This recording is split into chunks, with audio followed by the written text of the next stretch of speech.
Where do you go when you want to learn life lessons? If you stop and pay attention, they really are all around you. And 2 weeks ago, I learned a few of my own by playing laser tag. So 2 weeks ago, we went up to Idaho to visit our grandson, Spencer. And Spencer is 11 years old, and he loves to play laser tag. So we took him to play laser tag. That was part of his birthday present. Now, if you have never played laser tag before, you go into a big room, and it's dark, but it has these funky lights.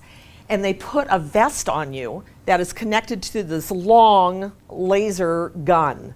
And there are places on the vest, on the chest, on the shoulders, you can kind of see the shoulder ones, on your back, and on the sides of the gun, so that you can shoot your opponents and they can shoot you. Now, after a brief orientation, you go into and stand in front of the charging station. Now, the purpose of this is if you've been shot or you've used up all your ammunition, you stand there and you go boing, and then you get all charged up and you can go out and shoot some more people and they can shoot you. Now, what you need to know about Spencer: he is fast, he is smart, and he is a laser tag sharpshooter. Bob is a very good strategist, and he's got a lot of hustle. I have none of the above qualities. So we had to come up with a plan. And at this particular room, there was the charging station, and then there was an obstacle maze, and straight across, that was their big target. 200 points for every time you shot their target. There was also another target, but you had to go up a ramp to the second floor and across diagonally the whole room, and there was a 100-point target there. Plan A was I would go upstairs and shoot at the 100-point target, kind of out of the way. I was like, guys, this isn't going to work. All I will do is wear myself out and they'll shoot me dead before I get to the target. We need another plan. So this was plan B. I would stand at the charging station. As soon as I got charged, boing, I would go past the obstacles over to the charging station. Bob would protect me over here, shooting off attackers. Spencer would go up the ramp, shooting from above. Sharpshooter Spencer, get down and pick off all the attackers. And the plan worked. I would make that beeline for over there. They were protecting me, and I sat there 200, 200, 200, 200, 200, 200, 200, and we were racking up the points. We got to the end of the game, and the other team, 3,000 to 4,000 points each. Bob and Spencer, 7,000 to 8,000 points each.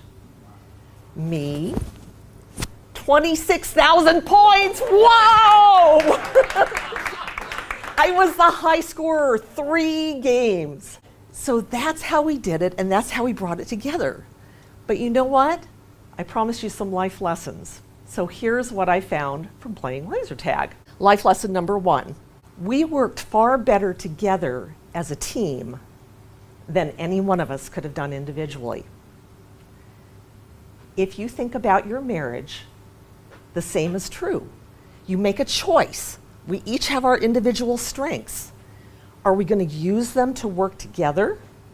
Or are we going to go pull in opposite directions and say, I think I'm just going to do this on my own and do my own thing? It almost always works better together. Lesson number 2. Sometimes you have to carry more than your fair share of the load. In the laser tag game, Spencer had the hardest load. It was unfair, if you want to look at it that way, for him to have to run up that ramp and all the way across the room each time. I had a much easier job. But in order to make it work, sometimes you have to do more than your fair share. Number 3, some jobs are less glamorous than others. For sure, in the laser tag, I got to be the star. But let's face it, without Bob and Spencer, I would have been dead meat. And so I looked good, but without their support, without them in the supporting roles, it would not have happened. And that's how it is in marriage also. There is often one spouse who is more in the limelight, but don't fool yourself. They wouldn't be there without somebody else behind them, supporting them, taking up the slack. number of years ago, I had major surgery. Bob had a lot of less than glamorous things to do, but he did it because that was what was required. So those are the 3 lessons that I learned. They work in marriage, they work in life in general, they work even in playing laser tag. So work as a team. If you need to carry more than your fair share of the load for that period of time, do it. And sometimes the less glamorous positions are the very most important.